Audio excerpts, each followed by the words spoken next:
네, 어떻게 하면 건강하고 행복하게 오랫동안 이어갈 수 있을지 그 해법을 찾아드리는 시간입니다. 여러분의 건강한 매일을 책임지고 있는 건강주치 365 문 열었습니다. 전 여러분의 건강 헬퍼 손유빈입니다. 요즘 날씨를 보면요, 점점 더 더워지고 또 길어지고 있는 여름을 실감을 할 수가 있는데요. 이런 날씨가 건강에 적신호가 켜지는 계절이라고 합니다. 실제로 폭염 기간에는 심혈관 질환 그리고 호흡기 질환의 사망률이 각각 7%, 11%까지 올라간다고 하는데요. 여름철에 무더운 질환들, 여름철 이 무더운 날씨에 취약해질 수 있는 질환들 어떻게 예방하고 치료를 해나갈 수 있는지 저희 건강주치 365에서 함께 살펴보시기 바라겠습니다. 저희는 생방송으로 여러분과 함께하고요. 오늘도 여러분들이 방송을 보시면서 좀 궁금한 내용이 나왔는데 나도 혹시 이 질환에 해당이 될까? 이런 부분들 상담을 바로바로 나눠보실 수 있습니다. 서울 지역이고요. 02-3772-9433, 02-3772-9459번 열려 있고요. 문자로도 상담을 나눠보실 수 있습니다. 100원의 정보 이용료가 드는 샵 3772번으로 궁금한 내용 적어서 보내주시면 저희가 상세하게 상담 도와드리도록 하겠습니다. 그리고 방송 중에 참여하시는 분들 가운데서 저희가 선정을 해서 소정의 상품도 준비가 되어 있으니까요. 여러분의 많은 참여 부탁드립니다. 네, 오늘 건강주치 365 본격적으로 시작을 해보도록 하겠습니다. 오늘 함께해 주실 원장님 화면으로 함께 만나보시죠.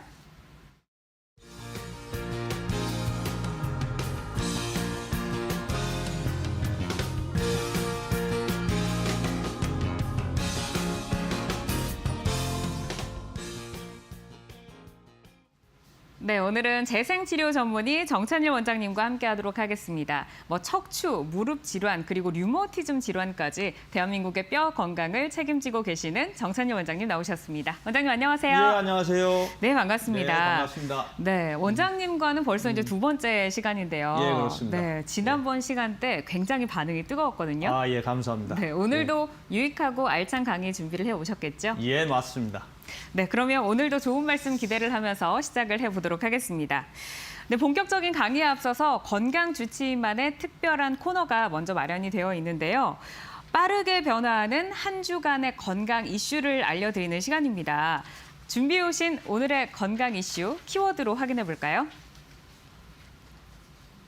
네, 슈퍼푸드라고 떠 있네요. 예, 네. 맞습니다.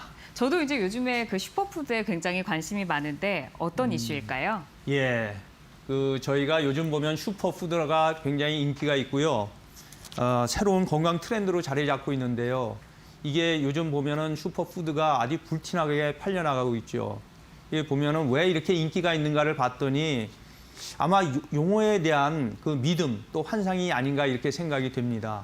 사실 슈퍼푸드라는 그 이름은 2004년도인가요? 네. 그때 미국의 그 식품 영양학자인 그 스티븐 플랫 박사가 그 장수 지역 14곳을 조사해서 어떤 음식을 먹는가를 봤더니 한 14개 정도를 이렇게 추천을 했거든요. 네. 그것을 그 미국 타임지지에서 그 소비자 트렌드에 맞춰서 10개 정도로 이렇게 추천한 게 그 기원이라고 할 수 있겠습니다. 네. 그러면 이 슈퍼푸드에 혹시 조건이 있을까요? 예, 있습니다. 슈퍼푸드는 일반 건강기능식품이나 보조식품하고 틀리게요.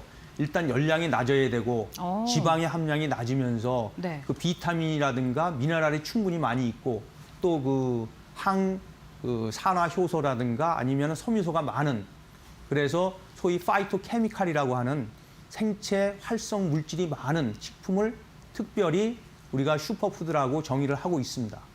그래서 그렇게 되면은 어떤 효과가 있느냐면 우리 몸의 그 면역을 활성화시키면서 네. 산화 능력을 향상시키게 되는 그래서 우리 몸의 어떤 노화 방지라든가 암 발생을 억제하는 그런 효과를 갖는 그런 식품을 말씀할 수 있겠습니다. 네, 지금 이제 말씀을 들어보니까 열량도 낮고 지방도 낮은 것도 마음에 드는데 면역력도 활성화되고 예, 굉장히 맞습니다. 좋은 것 같아요. 예, 예. 그러면은 슈퍼푸드다 하면 무조건 우리의 건강에 좋다라고 여기면 되는 걸까요? 아닙니다. 그게 이제 슈퍼푸드는요. 우리 시청자분들이 잘 알으셔야 될 게 슈퍼푸드는 다른 말로 하면 장수식품이다 이렇게 이해하시면 될 것 같아요. 네. 이게 건강을 증진시키는 게 아니고 오래 사는데 도움이 된다 이렇게 이해를 하시면 되겠습니다. 특히 우리가 이제 견과류 같은 아몬드 같은 거를 말씀을 하는데 이 견과류 같은 거는 뭐 1g 정도 되면은 얼마 이게 열량이 되지 않거든요. 네. 근데 어떤 경우는 100g에 한 600칼로리까지 나오는 게 있단 말이죠. 와. 그렇게 되면은 이게 자칫하면은 비만을 유도할 수 있고요. 그렇죠. 또 너무 많이 먹게 되면은 그죠 설사라든가 복통이라든가 일으킬 수 있어요. 또 미국에서도 그 시금치를 그 어린 아이들한테 추천을 해가지고 하는데 이 시금치 성분에는 옥살산이라고 하는 성분인데 이게 신장 결석을 유발할 수 있습니다. 아하. 그래서 또 이 시금치에는 베타카로틴이라고 하는 우리가 당근에 많은 베타카로틴 이 성분이 조심스럽지만은 폐암을 유발할 수 있는 원인 물질이 아닌가 이렇게도 생각이 되거든요. 네. 그래서 장수식품이라고 하는 이 슈퍼푸드에 좀 주의를 기울일 필요가 있습니다. 네. 뭐 이제 시금치라고 하면 사실 그 말씀하셨듯이 미국에서는 뭐 어린아이들에게 권장하기 위해서 우리에게 유명한 그 만화 영화까지 맞습니다. 있잖아요. 예, 맞습니다. 네, 근데 뭐 그렇기는 하지만 어쨌든 과유불급이다 하는 이 부분을 기억을 하시면 좋을 것 같습니다. 네, 예. 지금까지 건강 이슈 전해드렸습니다.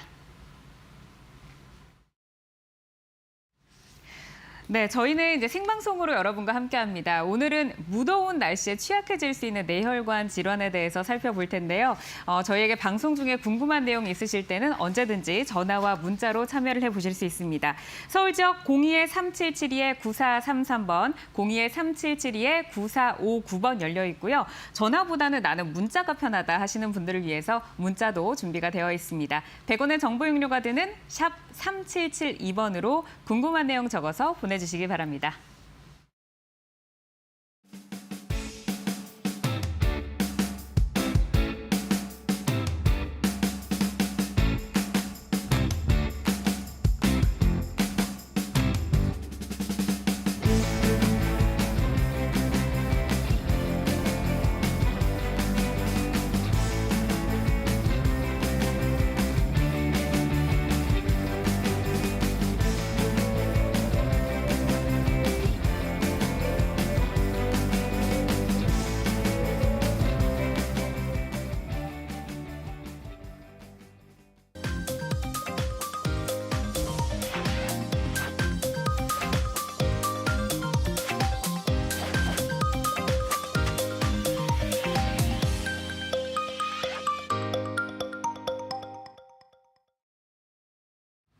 네, 건강주치 365 본격적으로 강의를 시작을 해보도록 하겠습니다.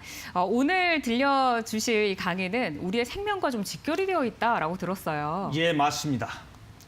네, 어떤 걸까요? 제가 오늘 다룰 주제는 모든 사람이 관심이 있는 뇌 건강에 대해서 제가 말씀을 드리려고 하는데요. 네. 이게 가급적이면은 저희 재미있게 또 유익한 정보가 전달될 수 있도록 노력해 보겠습니다. 네, 알겠습니다. 그럼 이제 오늘의 주제는 뇌혈관 질환이다라고 볼 수가 있을 것 같은데, 예. 보니까는 뭐 뇌혈관 질환이 굉장히 좀 많은 분들이 사망을 하고 계시는 것 같아요. 예. 들어볼까요? 혹시 아시는지 모르겠습니다. 35분에 1명. 이게 무슨 수치인지 아시겠습니까? 35분마다 한 명이 혹시 예. 이게 저희 나라에서 있는 그 뇌졸중으로 인해서 35분에 1명씩 사망하는 그 수치를 얘기하고 있는 거거든요. 결국은 그 돌연사의 가장 큰 원인이 뇌혈관 질환이고 네. 그래서 오늘은 뇌혈관 질환을 어떻게 하면은 좀 예방할 수 있고 치료법은 뭔가 여기에 포커스를 맞춰서 많은 정보를 재미나게 전달하도록 노력해 보겠습니다. 네, 예. 저도 이제 뭐 뇌혈관 질환이 우리의 생명을 좀 위협하는 그런 주범이다라는 이야기는 많이 들어왔지만 오늘 방송을 통해서 또 꼼꼼하게 그 정보들을 챙겨보도록 하겠습니다. 네, 튼튼한 뇌혈관을 통해서 건강한 삶을 원하시는 분들은 저희 방송 오늘 집중을 해주시고요. 방송을 보시면서 궁금한 점 생기실 때는 언제든지 저희에게 전화나 문자로 상담을 나눠보실 수 있습니다. 서울 지역 02-3772-9433, 02-3772-9459번 열려 있고요. 샵 3772번으로 문자 보내주셔도 참여를 해보실 수 있습니다. 사실 뭐 우리가 어렸을 때부터 정말 아기였을 때부터 머리 조심해라 라는 얘기를 정말 수없이 끊임없이 들어왔는데 이 뇌가 정말 많은 기능과 역할을 하고 있다. 정말 중요한 기관이다라고 바로 생각을 할 수가 있습니다. 인체의 다른 장기들에 비해서 뇌가 얼마나 특별한 건가요? 예. 제가 뇌가 다른 기관하고 틀리게 특별한 점을 제가 딱 2가지만 말씀드릴게요. 오, 네. 예. 첫 번째는 뇌는 보통 그 간이 좋아지면은 해독 기능이 좋아지거든요. 네. 그 장이 좋아지면 소화가 잘 됩니다. 뇌가 좋아지면은 본인의 삶이 바뀔 수 있습니다. 오. 또 하나는 다른 장기들은 나이가 들수록 점점 기능이 떨어지는데요. 네. 뇌 같은 경우는 나이가 들수록 오히려 기능이 좋아질 수 있다. 오. 이 두 가지. 뇌가 바뀌어야 내 삶이 바뀔 수 있고 네. 오히려 나이가 들수록 뇌 기능은 좋아질 수 있다. 이 포커스를 꼭 기억해 두시고 제 말씀을 이어가 보도록 하겠습니다. 네. 이어서 뇌의 특징인가요? 예. 뇌에는 어떤 특징이 있느냐 하면요. 뇌세포는 보통 무게가 1에서 2kg밖에 안 돼요. 오. 그다음에 그렇지만은 우리의 그 혈류량이 25% 정도가 공급받게 되고요. 에너지 소모가 한 20% 정도. 전체적인 세포는 100억 개 정도 됩니다. 하루에도 한 5만 개씩 매일같이 사멸을 하게 되죠. 그래서 한 70대가 되면 10% 정도 감소하게 되고요. 네. 그렇지만은 나이가 들수록 세포끼리 서로 연결이 되면서 한 1조 정도까지의 그 뇌세포가 서로 연결되어 있는 그런 특별한 기능을 하게 되겠습니다. 다음 그림이 이렇게 뇌세포가 연결이 되어 있는 예. 듯한 뭐 그런 모양인 것 같아요. 예, 맞습니다. 이 다음 그림 보시면은 뇌세포, 뉴런이라고 하죠. 신경세포끼리 저렇게 서로 연결이 되면서 거기서 싹트기라든가 서로 노선을 변경한다든가 서로 가지치기를 해서 서로 신경끼리 서로 네트워크를 형성하는 거죠. 그래서 세포는 나이가 들수록 줄어들 수 있지만 네. 세포의 연결성은 계속해서 좋아질 수 있다. 이렇게 말씀드릴 수 있겠습니다. 네.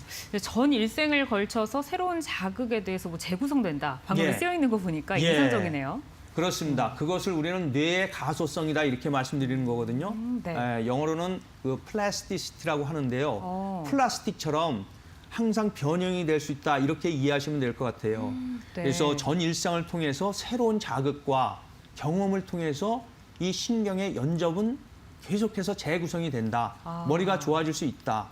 인지 능력이 향상될 수 있다. 이렇게 이해하시면 되겠습니다. 네, 뇌 기능을 이렇게 발전을 시킬 수가 있는 거네요. 맞습니다. 네, 어쨌든 이제 우리 몸에서 그 뇌가 하고 있는 활동들도 굉장히 많고 뭐 관할하는 부분이 많잖아요. 그렇다면 이제 우리의 뇌를 보호하기 위해서는 어떻게 해야 될까요? 예, 그게 이제 전체적으로 뇌 건강을 위해서 한 4가지 정도를 제가 축약해서 말씀을 드리는데요. 첫 네. 번째는 음식입니다. 아, 이 뇌라고 하는 장기는요, 절대적으로 포도당만 에너지원으로 쓰기 때문에 식사를 안 하는 것은 좀 잘못된 것 같고요. 물론 뇌 신경에 좋은 폴리페놀이라든가 오메가3 같은 거 이런 것도 도움이 될 것 같고요. 네. 두 번째로는 수면하고 명상을 제가 꼽았는데요. 이게 단지 뭐 잠을 자면은 에너지가 충전되는 것뿐만 아니고 잠을 통해 가지고 그 항산화 또는 노화, 암을 발생시키는 유전자의 발현을 못하게 합니다. 오, 특히 그 BDNF라고 하는 뇌유래 신경 영양 요소라고 하는 이것이 활성화됨으로 인해서 암이라든가 노화를 방지하는 역할을 하게 되겠고요. 그다음에 또 중요한 게 제가 아까 우리 혈류 중에서 25%가 뇌로 간다 이렇게 말씀드렸는데 네. 운동을 하게 되면은 뇌 혈류량이 증가가 되면서 뇌 피질이 두꺼워져요. 예, 그러면서 굉장히 좋은 효과를 올릴 수 있겠고요. 또 하나는 뇌는 아까 제가 가소성에서 설명드렸죠. 네. 지속적으로 계속 좋은 자극이 들어가야지만 신경끼리 시냅스라고 하는 연결망이 늘어나게 되고 그래서 건강한 뇌가 되는데 제가 밑에 보시면은 게으른 뇌가 되면 안 된다. 네. 뭐냐면 반복적으로 계속 자극이 안 가는 이런 자극에는 뇌는 계속해서 퇴화를 하게 됩니다. 그래서 생활 습관을 항상 자기 스스로 하고 새로운 자극을 받아들이려고 계속 노력하고 학습하는 이런 노력이 더해지면은 뇌한테는 가장 좋은 뇌를 행복하게 할 수 있는 그런 요소가 될 것 같습니다. 네. 뭐 포도당과 오메가3, 폴리페놀 뭐 이런 거 나왔는데 예. 어머님들이 많이 챙겨 드시잖아요. 맞습니다. 네. 예. 역시 뭐 다들 알고 잘 챙겨 드시는데 음식과 수면, 뭐 명상 그리고 생활 습관까지 중요하다라고 예. 말씀을 해주셨습니다. 사실 이제 뇌가 언어 감각 그리고 뭐 우리의 운동 감각 이런 것들을 이제 지배를 하고 있잖아요. 예. 뇌가 어떻게 좀 나누어져서 구성이 되어 있는 건가요? 예, 뇌는 되게 복잡하기도 하지만요. 한 4구역으로 나눠서 제가 설명을 드리면 아주 간단하게는 뇌의 전두엽, 앞쪽에 있는 뇌 부분은 우리의 그 인지 능력, 사고력을 나타내는 거고요. 뒤쪽에 뒤통수 쪽에 있는 이제 후두엽 같은 경우는 시각 보는 거죠. 그다음에 귀 옆에 있는 이 측두엽 같은 경우는 대개는 우리의 청각이라든가 언어 또는 그 기억을 갖다가 저장하는 그런 장소. 그다음에 정수리 부분에 있는 이 두정력 같은 경우는 우리 체성 감각을 총괄하는 그런 역할을 하게 되겠습니다. 네. 근데 이제 뭐 뇌혈관 질환이다 하는 것보다는 우리가 이제 주변에서 좀 흔하게 볼 수 있는 질환. 저는 이제 이게 바로 좀 와닿더라고요. 예. 이제 치매라는 이 두 글자 굉장히 이제 흔하게 우리가 들어볼 수 있는데, 제가 보고 깜짝 놀랐어요. 그 이제 85세가 넘어가면 2명 중에 1명이 치매다라고 예. 할 만큼 이 발생 빈도가 굉장히 높다라고 예. 하더라고요. 근데 뭐 치매가 사실 뭐 우리가 다 두렵기는 하지만 어떻게 피할 수 있는지, 대처할 수 있는지 그 부분에 대해서는 좀 놓치고 있는 것 같거든요. 예. 사람들이 그토록 두려워하고 있는 치매, 정말 이제 걸리고 싶지 않은데 치매란 과연 어떤 병인가요? 예, 치매 정말 저를 포함해서 누구든지 피해갈 수 없는 100세 시대에 누구도 피해갈 수 없는 질환인 거는 맞는 것 같습니다. 되게 슬픈 주제고 피해가고 싶은 주제인데요. 치매를 이제 그 진단하고 치료하는 거는 전 인류의 숙제인 것 같습니다. 그래서 치매는 우선 기억력 장애, 우선 기억을 못하는 거예요. 네. 그 진단은 되게 쉽습니다. 주변에서 보면은 금방 알 수 있거든요. 기억력이 떨어지면서 네. 말이 잘 안 돼요. 그다음에 사람을 잘 못 알아봅니다. 그다음에 어떤 걸 지시해도 그런 행동을 못 해요. 이렇게 되고 일상생활 자체가 되지를 않거든요. 그다음에 치매 척도 검사라고 해서 그 이제 이 설문지 검사를 하면은 쉽게 알 수 있고 네. 또는 MRI 촬영을 하게 되면 뇌가 이렇게 쪼그라들어 있어요. 위축이 돼 있는 거죠. 기능을 못 하는 겁니다. 네. 그다음에 뭐 더 정밀하게 하자면은 이제 페트 검사라고 해서 뇌 혈류량을 보는 검사. 또 아까 말씀드린 뇌는 포도당만 에너지를 쓰기 때문에 포도당 대사 능력이 떨어져요. 쓰지를 못하는 거죠. 있어도 기능이 떨어졌으니까. 그래서 진단 자체는 뭐 어려움이 없을 것 같습니다. 네. 이제 뭐 진단에는 어려움이 없다라고 하셨지만 사실 이제 치매 중에서 알아보지 못하는 거, 예. 사랑하는 사람과 가족을 알아보지 못한다라고 하면 굉장히 좀 슬픈 일이 될 것 같습니다. 근데 뭐 치매가 이제 하나가 아니라 원인에 따라서 또 종류가 여러 가지 있다고 들었어요. 예. 근데 특히 우리나라 사람들이 잘 걸리는 치매가 있다고 하더라고요. 예, 맞습니다. 치매는 뭐 종류도 많고요. 굉장히 여러 가지는 나눌 수 있는데 제가 딱 2가지만 오늘 말씀드릴게요.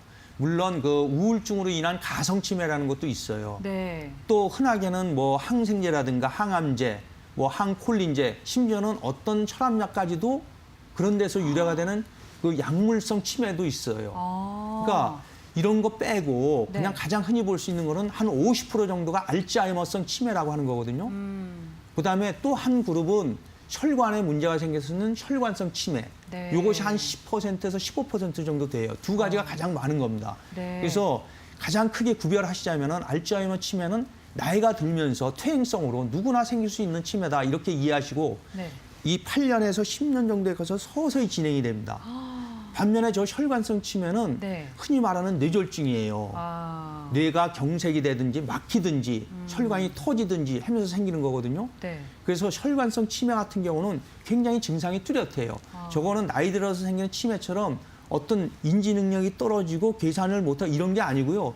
그냥 마비 증상으로 많이 옵니다. 대개. 예. 그래서 저거는 성인병이 원인이 돼요. 혈관성은 당뇨라든가 혈압이라든가 고지혈증이라든가 심장 질환이라든가 심근경색이라든가 심방쇠동이라 전체적으로 성인병이라고 하는 그게 원인이 되기 때문에 저 혈관성 치매 쪽은 우리가 얼마든지 저거는 예방할 수 있는 부분이고요. 문제는 저 알츠하이머 치매인데 저것이 소리 소문 없이 서서히 진행되면서 기억이 최근 기억 옛날 기억은 잘해요. 네. 최근 기억이 사라집니다. 그러면서 판단력이나 인지 기능이 점점 떨어지면서 그다음에 마지막에 가서는 전체적인 인지 기능이 다 떨어지고 그에 더해서 일상생활이 불능하게 되고 나중에 성격까지 변하게 됩니다. 그다음에 굉장히 폭력적으로 변하고 또 수면도 잘 못해요. 잠을 안 주무시거든요. 괴롭죠. 마지막에는 저것이 보행이 안 되고 경직이 오기 때문에 되게 참 힘들게 하죠. 저거의 알츠하이머 병의 원인이라고 하는 것은 이 성인병이 아니고요. 네. 우리 몸에 쌓이는 염증 물질이에요. 우리가 평생을 살다 보면은 뇌 속에 여러 가지 염증 물질, 산화 물질, 쓰레기 같은 것이 쌓이거든요. 그게 원인입니다. 그래서 이게 되게 중요한 개념이에요. 알츠하이머 치매는 나이가 들면서 우리 몸의 노폐물이 머리에 축적돼서 생기는 병이다. 네. 혈관성은 혈관이 안 가서 막히거나 터져서 생기는 거다. 이렇게 생각하면 좋을 것 같고요. 네. 제가 여기서 한 가지만 더 짚어드릴 거는 알츠하이머 치매 중에서 대부분은 노년에 생기는 건데요. 65세 이상. 저게 40대나 50대에 생기는 알츠하이머 병이 있어요. 저게 뭐냐면은 조발성, 일찍 생기는 건데 저거의 원인은 그 염증 물질이나 이런 것이 아니고요. 참 아쉽게도 한 5% 정도 되는데요.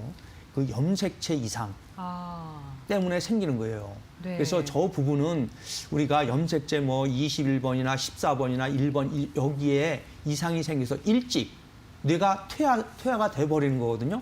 그래서 40, 50대에 생기는 일찍 오는 그 인지장애, 조금의 마비 증세, 그거는 40, 50대 되신 분들은 꼭 저 부분을 염두에 두셔야 됩니다. 네. 저희 생방송으로 함께하고 있고요. 이제 뇌혈관 질환 가운데서 치매에 대해서 살펴보고 있습니다. 사실 이제 치매가 걸렸을 때 많은 분들이 궁금해하시는 게 예방을 하지 못해서 이제 걸리게 되면 네. 과연 이거 치료할 수 있을까? 이 부분 좀 궁금하실 것 같아요. 네. 어떻게 좀 이 알츠하이머 치매 그리고 뇌졸중 치료가 가능하다고 보시나요? 예, 이 감이 네. 가능하다. 이렇게 제가 오늘은 희망을 드리겠습니다. 왜냐하면 아까 말씀드린 그 혈관성 치매 같은 경우는 성인병이기 때문에 원인이 명백하거든요. 네. 그래서 고혈압이라든가 뭐 심장병, 고지혈증, 과음 안 하면 되겠고, 뭐 우울증 있으면 치료하면 되겠고, 두부 손상이 있으면 피하면 되겠고, 뭐 운동도 하면 되겠고, 또 다 좋습니다. 그다음에 알츠하이머 원인이 아까 제가 뇌에 그 염증 물질이나 산화 물질, 쓰레기처럼 쌓이는 거다. 그렇게 네. 말씀드렸는데 그럴 때 우리가 좋은 방법이 있죠. 뇌 건강에 좋은 아까 슈퍼푸드에서 말씀드린 그런 물질이라든가 건강 보조식품, 오메가3 같은 거 이런 거 또는 DHA라든가 EPA 같은 이런 물질들, 아마시, 올리브유 같은 거 충분히 드셔주면은 뇌 건강에 도움이 될 것 같고요. 또 운동을 통해서 뇌 혈류량을 충분히 공급해 주게 되면은 당연히 뇌가 활성화될 것 같습니다. 네. 그러면 치료는 어떻게 좀 해나갈 수 있을까요? 그래서 이 치료 방법은요, 네. 크게 한 4가지 정도 기존에 있는 거는 있습니다. 네. 우선은 약물요법이죠. 뇌라고 하는 거는 신경끼리 연결이 되기 위해서는 아세틸콜린이라고 하는 그 신경 전달 물질이 있는데 네. 이것을 우리 몸에서 마냥 나오게 하면 안 되고 이것을 파괴를 안 시키게 하는 아세틸콜린이 잘 유지될 수 있게 하는 그런 약물들을 우리 치매에서 알츠하이머 치매병에서 아주 흔히 많이 쓰는데요. 이 약물 같은 경우에 조금 문제가 있어요. 뭐냐면 경증 아주 초기 단계에서는 잘 듣습니다. 6개월에서 한 2년까지는 잘 들어요. 근데 이게 점점 진행이 되게 되면 거의 안 듣거든요. 그러면 두 번째 약물인 NMDA 수용체 차단제라고 제가 적었는데 쉽게 얘기하면 뇌는 이렇게 안정된 상태로 있어야지 되게 흥분된 상태로 있으면 뇌가 이게 손상을 받게 돼요. 네. 그래서 뇌가 안정된 상태로 있게 하는 그런 약물이에요. 메만틴이라고 하는데 좀 더 이제 진행된 중증에서 쓰게 되고요. 또 하나는 우리가 이미 이제 치매가 진행이 돼서 여러 가지 문제가 생기게 되면 그 기억력 훈련이라든가 인지 훈련, 진압력 훈련 이런 거 언어 치료 이런 걸 통해서 우리가 치료할 수 있겠고 또 하나는 아까 말씀드린 치매가 진행되게 되면 성격이 변하면서 굉장히 초조한 행동을 보이고 네. 그다음에 폭력적으로 변하거든요. 그래서 정신 행동에 대한 치료를 하면 될 것 같아요. 네. 제가 마지막으로 5번째 줄기세포라고 하는 저 테마를 넣었는데요. 네. 이것이 아마 치매 치료의 하나의 희망이 아닐까 생각이 됩니다. 조금 후에 줄기세포에 대해서는 좀 더 자세히 설명을 드려보겠습니다. 네, 알겠습니다. 건강주치 365 뇌혈관 질환에 대해서 살펴보고 있습니다. 특히 이제 치매 어떻게 좀 치료를 해 나갈 수 있을지 간략하게 좀 치료법을 짚어주셨는데요. 저희와 방송을 함께 보시면서 치매 그리고 뇌혈관 질환에 대해서 궁금한 점 있으실 때는 언제든지 전화와 문자로 상담을 나눠보실 수 있습니다. 저희가 왼쪽 상단에 고지가 되고 있거든요. 서울 지역 02-3772-9433, 문의에 3772-9459번 열려 있고요. 샵 3772번으로 문자 보내주셔도 저희가 상세하게 상담 도와드리도록 하겠습니다. 저희 방송은 건강상식에 도움을 드리는 프로그램으로 방송 중 알려드리는 정보만을 믿고 치료 결정을 내리지 말아야 하며 전문의와의 충분한 상담을 통해서 치료를 해나가셔야 한다는 점 유의해 주시기 바라겠습니다. 자, 이제 이 부분에 대해서 여러분들 가장 궁금하실 거예요. 방금 전에 줄기세포도 살짝 짚어주셨는데 돌연사를 부르는 공포의 뇌혈관 질환 어떻게 하면 저희가 좀 다스릴 수 있을지 그 방법을 꼼꼼하게 들여다보도록 하겠습니다. 이제 줄기세포에 대해서 이제 좀 궁금하신 분들 있으실 것 같아요. 예. 이제 현대의학에서 좀 실행되고 있는 치료 방법일 것 같은데 우선 뇌혈관 질환의 치료 방법 어떤 것들이 있는지 먼저 살펴볼까요? 예, 뇌혈관 질환의 이제 치료 방법이 아까 이제 잠깐 말씀드렸지만은 식이요법부터 음식부터 시작해서 운동요법, 재활요법, 행동치료요법, 줄기세포까지 제가 좀 말씀을 드렸고요. 네. 특히 우리가 이제 약물 중에서 아세틸콜린을 갖다가 분해를 억제하는 약이라든가 이런 말씀을 좀 드렸던 것 같고 또 식품 중에는 이 비타민 E, 특히 슈퍼푸드에서 많은 아몬드에 비타민 E 성분이 있거든요. 이것이 일반적으로 저희가 이제 드시기에는 좋을 것 같고 많이들 아실 거예요. 혈액순환을 개선하는 은행잎 액기스라고 하는 네. 징모로 시작되는 그런 물질들도 도움이 될 것 같아요. 또 더불어 반드시 운동을 해 주셔야 됩니다. 마지막 단계는 결국은 이 모든 근육이 경직이 와서 거의 활동을 못하는 보행불능 상태가 되기 때문에 운동을 통해서 뇌 혈류량도 좀 개선시키고 네. 또 우리가 뇌에 좋은 BDF라고 하는 그런 물질들도 좀 나오게 하면서 또 운동 기능을 향상시킴으로 인해서 우리가 기분도 좀 좋아지고 수면 장애가 있거든요. 네. 그렇게 될 것 같아요. 줄기세포를 말씀드렸는데 한마디로 요약하면 줄기세포는 혈관을 강화시킬 수가 있어요. 그다음에 혈관을 재생시킵니다. 네. 그래서 궁극적으로는 우리가 뇌 혈관을 질환을 예방하는데 상당한 도움이 될 수 있다 이렇게 말씀드리겠습니다. 그러니까 이제 줄기세포 같은 경우에는 우리가 혈관이 약해져 있는 것을 재생시키거나 강화할 수 있다. 예. 네, 그렇게 말씀을 해주셨습니다. 지금 많은 분들이 이제 줄기세포에 대해서 궁금하다고 전화가 많이 들어오고 있는데 먼저 줄기세포의 개념 먼저 들어볼까요? 예, 줄기세포라고 하는 것은 저희가 흔히 만능세포라고 얘기를 하거든요. 손상된 인체의 세포나 조직을 재생시켜서 기능을 회복시키는 재생의학 분야의 하나의 치료 모델로다가 자리 잡는데요.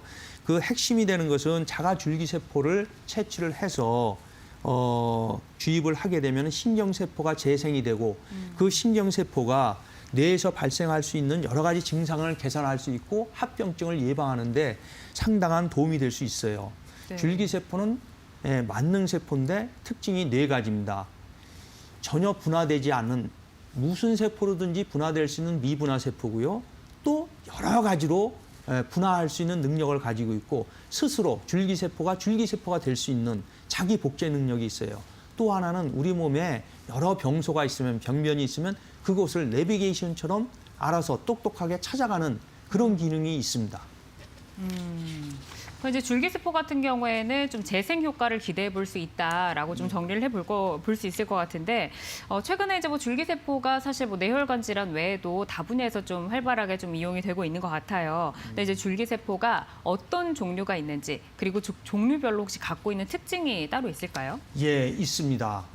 줄기세포는 있는 위치에 따라서 또 우리가 채취할 수 있는 부위에 따라서 종류도 다양하고 그 효능도 좀 틀린데요. 네. 대개는 줄기세포는 아주 반복적으로 지속적으로 분화할 수 있는 세포고 그 세포는 다양한 특징을 갖게 되지요.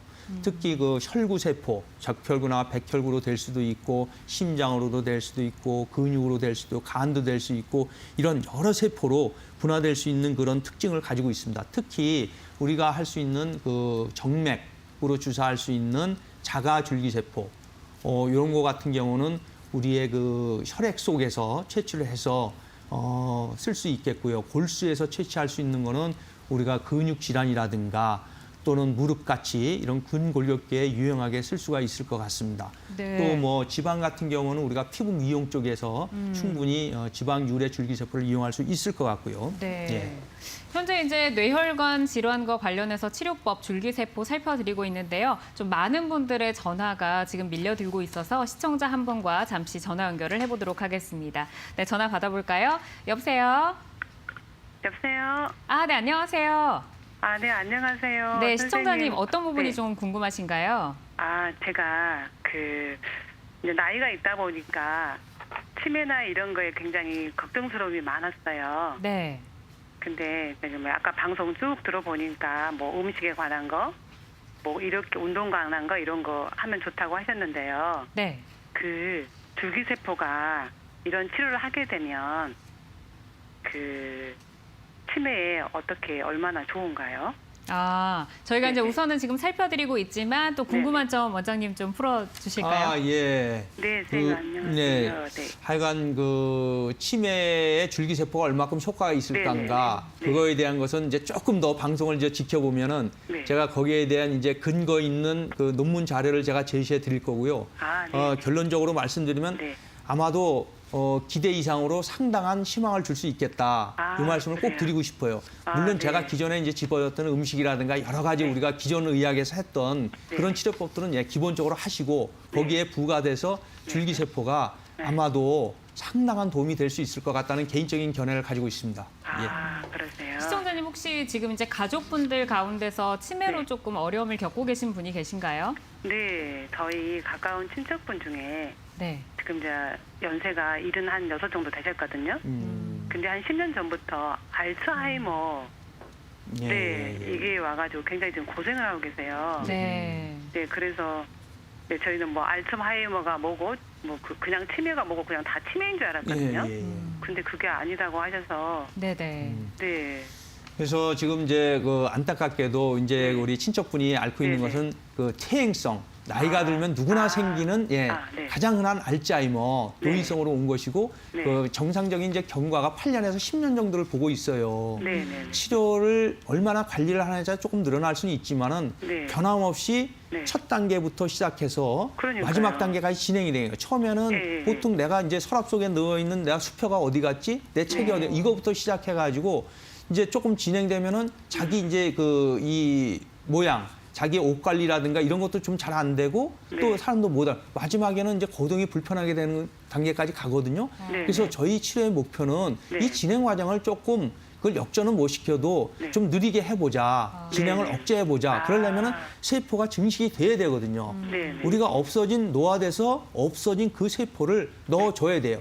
제가 조금 비유가 맞는지 모르지만 모발 이식을 제가 예를 들어보면은 아, 네. 그렇죠? 네. 머리가 없으면은 그 좋다는 거 많이 써봐도 가장 확실한 건 어때요? 모발 이식입니다. 네, 그렇죠. 네, 그렇습니다. 새로운 세포를 넣어줘야 돼요. 신경세포가 나이가 들면서 없어진 퇴행성 관절염에서 연골이 닳아서 없어진 경우는 연골을 재생시켜야 되는 거거든요. 네, 네. 노인성으로 돼서 퇴행성으로 와가지고서는 뇌세포가 없어진 건 넣어줘야 돼요. 그게 줄기세포라는 말씀이에요. 아, 그래서 그래요? 상당한 희망이 네. 있는 거고 네. 물론 아직도 저희가 많은 데이터를 모아야 되고 임상적인 경험을 축적해야 되지만 분명히 어떤 희망의 메시지를 주는 것만은 분명한 것 같습니다. 아유, 예. 감사합니다. 그러면 이제 시청자님 이제 친척분이 이제 지금 네. 7년 정도 되셨다고 하셨잖아요. 네, 네. 네, 그러면 지금 원장님 혹시 7년 정도 앓고 계신 치매 환자분께도 줄기세포 치료가 희망이 있는 건가요? 예, 있습니다. 아, 왜냐하면 네, 네. 왜냐하면 네. 결국은 우리 이제 암세포 같은 것도 예를 들면은 네. 상당히 증식이 되다가 보면 어느 순간 무작정 증식이 되는 게 아니거든요. 네. 어느 순간 조금 스탑되는 그 시기가 있어요. 네. 근데 대개 이제 많이 증식되고 지나갈수록 그것이 이제 멈추는 경향이 있거든요. 네. 그래서 어느 단계에서 치료하는 바가 중요한데 마지막 단계라도 우리의 목표는 결국은 일상생활 정도, 그렇죠? 네네. 회복하고 네. 크게 도움 안 받고 본인이 할 수 있는 일 정도에서 멈춰주기를 희망하는 거잖아요. 그러죠. 그렇죠? 그럼 예. 최고죠. 그래서 그것을 할 수 있는 것이 줄기세포가 많은 도움을 줄 수 있을 것 네. 같습니다. 알겠습니다. 우선 시청자님 전화 주셔서 감사드리고요. 네. 저희가 이제부터 그 줄기세포의 치료법에 대해서 조금 더 꼼꼼하게 짚어드릴 테니까 저희 네. 방송 함께 하시면서 많은 도움 얻어가셨으면 좋겠습니다. 감사합니다. 감사합니다. 예, 감사합니다. 계속해서 이제 줄기세포를 조금 더 들여다보도록 하겠습니다. 이제 줄기세포의 종류와 특징을 살펴보고 있었는데 두 번째 자료 화면부터 좀 설명을 들어볼까요? 예. 그 줄기세포가 우리가 그 줄기세포라고 하는 것만 있는 건 아니고요. 사실 줄기세포를 추출하게 되면 거기에 여러 가지 한 5가지 성분이 있게 돼요. 가장 이제 중요한 것은 저희가 이거 채취하는 이제 기계인데요. 살아있는 거거든요. 세포는 살아 있어야 들어가서 살지. 죽은 네. 나무를 심어봐야 그거는 뭐 꽃이 피지도 않고 그쪽 잎도 안 나요. 살아 있는 거를 추출하는 게 가장 중요한 거예요. 그래서 저 추출하는 기계가 뭐 특허도 있고 저 기계 성능에 따라 가지고 사실은 죽은 세포를 추출하는 거냐, 네. 산 거를 추출하는 거 생존율이죠. 얼만큼 저 기계에서 생존율이 높게 살아있는 거를 채취하는가. 물론 개수도 중요해요. 줄기세포 개수도 중요하지만은 네.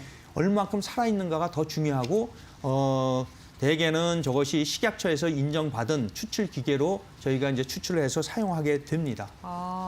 그러니까 뭐 우리가 그 유산균 얘기할 때 살아있는 게 중요하다 하는 것처럼 맞습니다. 이 그래서 막 캡슐 같은 데도 넣고 그러죠. 그러니까 결국은 살아있는 상태로 이식을 해야 된다라는 맞습니다. 말씀이시죠. 예. 근데 이제 줄기세포 추출이다. 그리고 이제 기계도 있고 이렇게 나오다 보니까 좀 약간 복잡한 그 과정이 아닐까 하는 생각이 드는데 줄기세포를 어디에서 채취를 해가지고 어떻게 좀 시술을 하는 건가요? 저희가 이제 가용할 수 있는 이제 줄기세포는 잠깐 저번에도 말씀드렸는데요.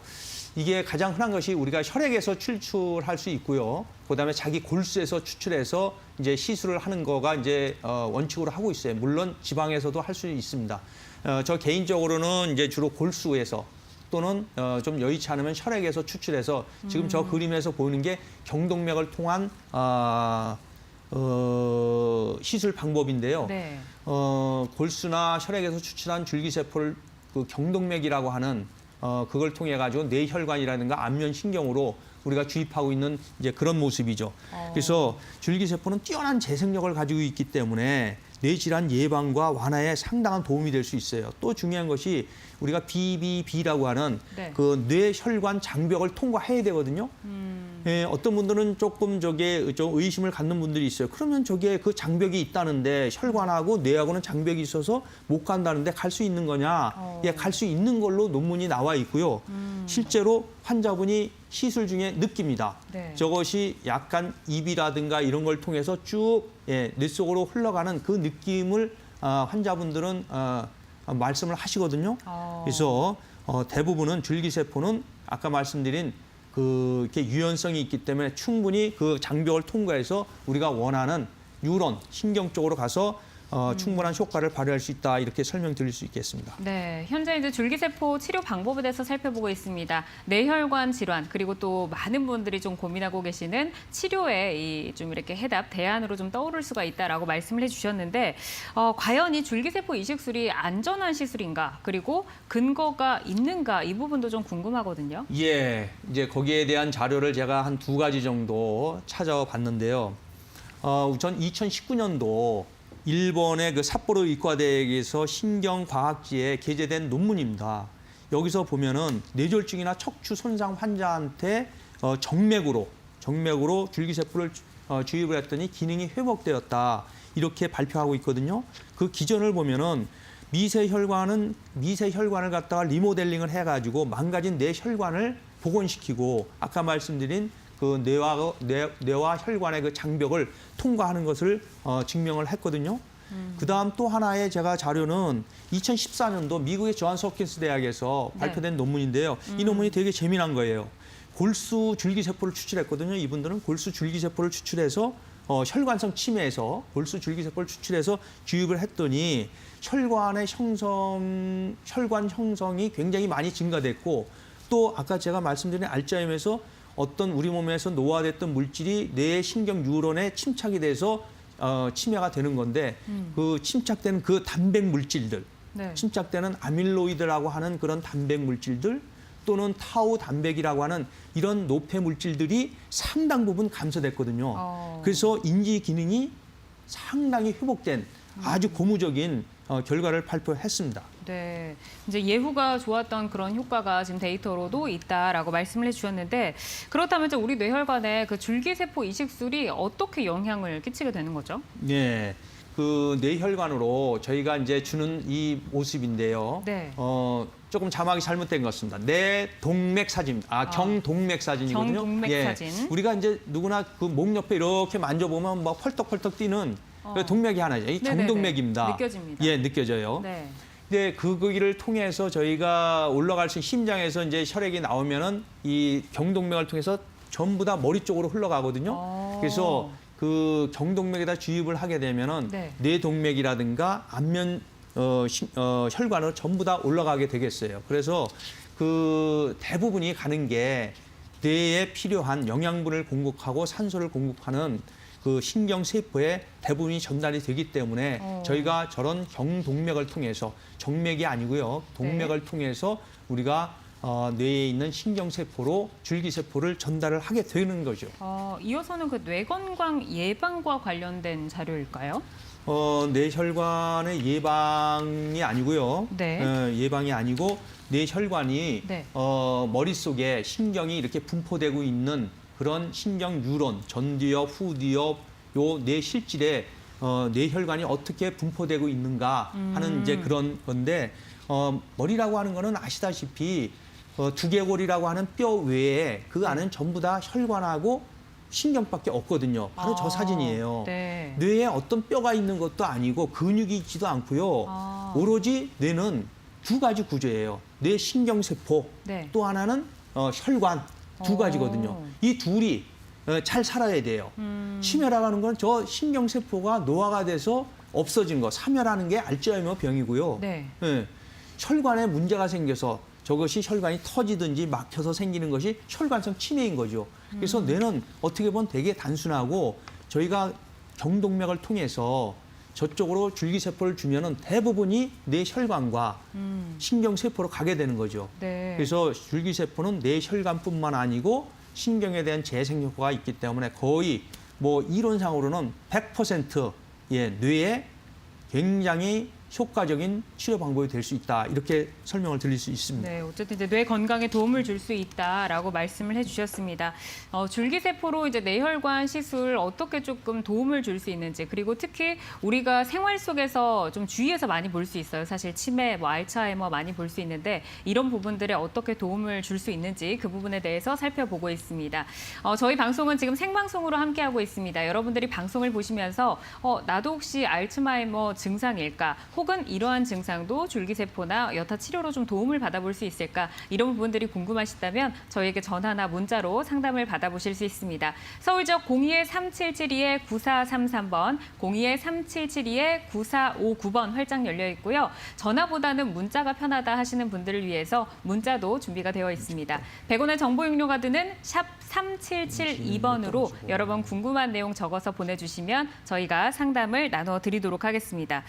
다음으로 좀 준비되어 있는 자료를 보니까 이 뇌혈관 질환, 줄기세포 시술이 어떻게 좀 도움을 줄 수 있는가 이러한 부분들이 적혀 있는 것 같아요. 원장님 이 부분도 설명 들어볼까요? 예, 줄기세포 시술이 제가 이렇게 몇 가지 사례들이 이렇게 있는데요. 네. 줄기세포의 시술의 가장 큰 장점은 뇌혈관 질환에서 그 혈관을 재생을 시킬 수 있다는 거.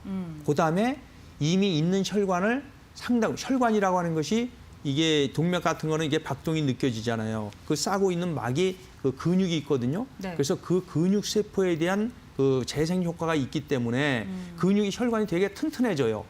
네, 단단해지거든요.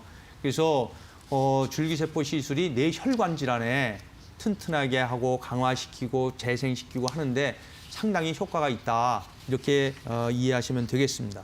네, 알겠습니다. 지금 이제 방송 보시면서 많은 분들이 전화와 또 문자를 보내주고 계시는데요. 저희가 또 빠르게 시청자분과 전화 연결을 해서 고민을 들어보도록 하겠습니다. 여보세요? 여보세요? 네, 안녕하세요. 네네. 네, 시청자님 혹시 어떤 부분이 고민이신가요? 제가 지금 파킨슨병을 앓고 있는데요. 네, 치료를 하고 있어요. 한 2년 정도. 네, 줄기세포 치료를 이런 생각하고 누가 이야기를 해서 치료율 효과가 어느 정도인지를 궁금해서 전화를 드렸고요. 시청자님 지금 나이가 어떻게 되시나요? 쉬운 셋이요. 53이시고 이제 2년 동안 치료를 받고 계시다. 네. 네, 그럼 원장님과 바로 연결을 해드려 보도록 하겠습니다. 예, 시청자분 감사합니다. 네. 제가 오늘 이제 주제는 뭐 맞지는 않는데요. 치매에 대해서 말씀드리고 있는데 사실은 네. 이제 크게 이제 이해를 하자면 우리가 이제 뇌질환, 퇴행성 뇌질환을 얘기했을 때 딱 3가지, 3대 질환을 얘기해요. 네. 가장 처음이 이게 파킨슨 질환이거든요. 그다음에 네. 2번째가 이 치매입니다. 그다음에 3번째가 이 뭐 들어보셨는지 모르겠지만 이게 그 루게릭병이라는 게 있어요. 이 3가지가 대표적인 3대 뇌 질환이에요. 퇴행성 뇌 질환이에요. 그 중에서 제가 오늘은 그 치매에 대해서 알츠하이머성 치매, 혈관성 치매 이렇게 말씀을 드린 거고요. 아마 기회가 되면 제가 파킨슨 질환에 대해서도 따로 이제 말씀을 드릴 기회가 있을 것 같은데요. 그 어떻게 됐든지 간에 전부 다 퇴행성 질환이에요. 파킨슨 질환이라고 하는 거는 역시 뇌 중뇌라고 하는 데서 흑질이라고 하는 그 부분에 도파민 성분이 없어지는 거거든요. 그래서 대부분이 이제 마지막에는 이제 거동이 좀 불편하고 그렇죠? 손도 떨리는 증상부터 시작해가지고 시작이 되는데 이게 생각보다는 상당히 종류도 다양하고요. 파킨슨 병하고 파킨슨 증후군 하고는 또 틀리고 파킨슨 증후군 중에서도 비정형 파킨슨 증후군이라고 해서 굉장히 거기에도 3-4가지 종류가 있어요. 굉장히 분류가 복잡합니다. 이거 왜 이렇게 복잡하게 분류를 하는가 하면은 파킨슨 병이라고 하는 진단된 그 병 이외에 비정형적인 파킨슨 증후군에서는 아직까지 좋은 치료 결과를 못 보여주고 있어요. 그래서 줄기세포가 지금 이렇게 검색을 해보시거나 알아보시면은 파킨슨 병에 대해서는 줄기세포 치료에 정말로 놀라운 효과들이 지금 많이 보고되고 있어요. 그래서 특히 우리가 운동성에 문제가 생기는 파킨슨 병에 대해서는 제가 줄기세포 치료는 감히 강추를 드립니다. 반드시 치료를 줄기세포로 하셔야 될 거라고 생각이 되고요. 기회가 되시면은 조금 여러 가지 가능한 치료법에 대해서 또 아까 말씀드린 분류에서 어디에 해당되는 질환인가 병명인가가 상당히 그 예우나 치료 방법에서 조금 틀리거든요. 네. 그래서 다음번 제가 시켜드릴 이 파킨슨 거를 좀 들어주시고요. 병명이 어디에 있는가 그거를 좀 잘 알고 거기에 대한 치료법과 예방법도 틀리다 이렇게 이해해 주셨으면 좋겠습니다. 네, 알겠습니다. 이제 저희가 이제 오늘 줄기세포로 그 뇌혈관 질환을 치료하는 방법을 살펴보고 있는데요. 파킨슨과 치매 그리고 루게릭에 이제 도움이 되는 치료법이다라고 말씀을 해주시면서 예후가 좋았던 사례들이 있기 때문에 이 부분을 참고하시고 치료 계획 세워보시면 좋을 것 같다라고 답변을 드렸습니다. 시청자님 도움이 되셨기를 바라고요. 오늘 전해주셔서 감사드립니다. 저희가 이제 또 많은 문자들이 들어오고 있어서 문자로 바로 좀 상담을 넘어가 보도록 하겠습니다. 어떤 문자 들어와 있을까요? 네, 5899번님께서 보내주셨는데 60대 어머니를 둔 따님입니다. 어머니가 알츠하이머 치매로 진단을 받고 요양병원에 현재 입원을 해 계시는데 지금 이제 따님을 못 알아보고 있는 상황이고요. 기존 치료 방법 외에 줄기세포 이식술 어머니께 효과가 있을까요? 예, 대단히 안타까운 사연인데요. 네. 사실 60대의 알츠하이머 병 그리고 지금 거의 요양병원에서 인지도 못하고 알아보지도 못하는 정도 이렇게 되면요. 이분이 거의 한 50대 정도부터 왔다는 얘기거든요. 그래서 이 단계로 보면은 치매의 거의 마지막 단계라고 생각이 되고 고도의 인지장애하고 보행장애가 있는 걸로 생각이 되어집니다.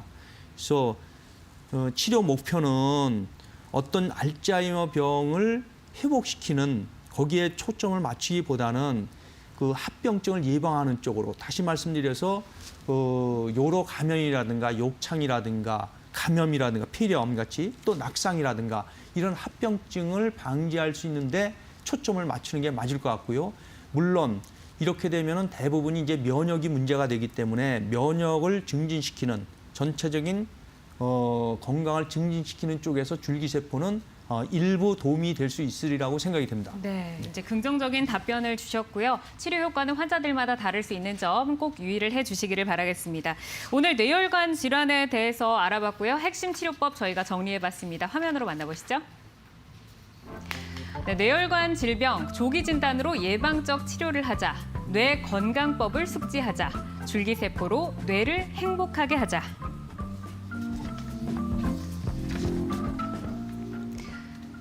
네, 지금까지 뇌혈관 질환에 대해서 살펴봤습니다. 강의 내용에 대해서 궁금한 점 있으실 때는 저희 왼쪽 상단에 있는 전화번호로 언제든지 연락을 주시기를 바라겠습니다.